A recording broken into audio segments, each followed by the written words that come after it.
กิจกรรมแข่งขันคนลาวห้องเพลงจีนครั้งที่ 4 ภายใต้หัวข้อเสียงเพลงแห่งแม่น้ำของแม่น้ำลานสร้างรอบคัดเลือกได้จัดขึ้นในวันที่27 กันยายน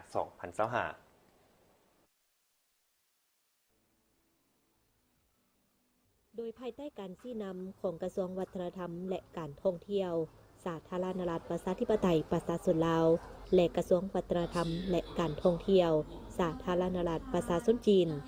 ดังนั้นทางศูนย์วัฒนธรรมจีนประจำสาธารณรัฐประชาธิปไตยประชาชนลาวจึงได้จัดกิจกรรมแข่งขันคนลาวห้องเพลงจีนซึ่งครั้งนี้เป็นครั้งที่ 4โดยภายใต้หัวข้อเสียงเพลงแห่งแม่น้ำลานซางและแม่น้ำคงโดยมีจุดประสงค์เพื่อเพิ่มทวีสายพัวพันมิตรภาพอันเป็นมูลเสื้อและการพัวพันแบบคู่ร่วมชะตากรรมระหว่างสองพรรคสองรัฐก็คือประชาชนสองชาติลาวจีนจีนลาวทางด้านศิลปวัฒนธรรมพร้อมกับหับของอีกหลายรางวัลเช่นผู้ที่ได้หับรางวัลชนะเลิศจากการแข่งขันจะได้หับไปยั่งยืนและได้หับเงินสดจำนวน18 ล้านกีบผู้ที่ได้อันดับที่2จะได้หับเงินสดจำนวน10 ล้านกีบพร้อมใบยั่งยืนอันดับ3ได้หับเงินสด6 ล้านกีบพร้อมใบยั่งยืนนอกจากนี้ยังมีรางวัลหนักห้องดีเด่นจะได้หับลำโพงบลูทูธ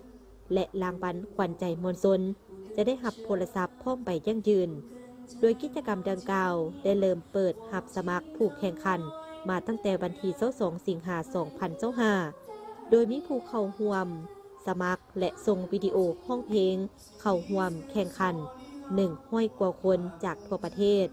ผ่านการสมัครและคัดเลือกรอบที่1สามารถเลือกได้58 คนและมาแข่งขันคัดเลือกเพียง12 คนเพื่อที่จะเข้าไปแข่งขันรอบชิงชนะเลิศ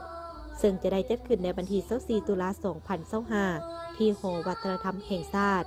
ท่านใดที่สนใจอยากไปร่วมให้กำลังใจสามารถไปร่วมได้โดยเข้ารับชมบ่ได้เสียค่าผ่านประตู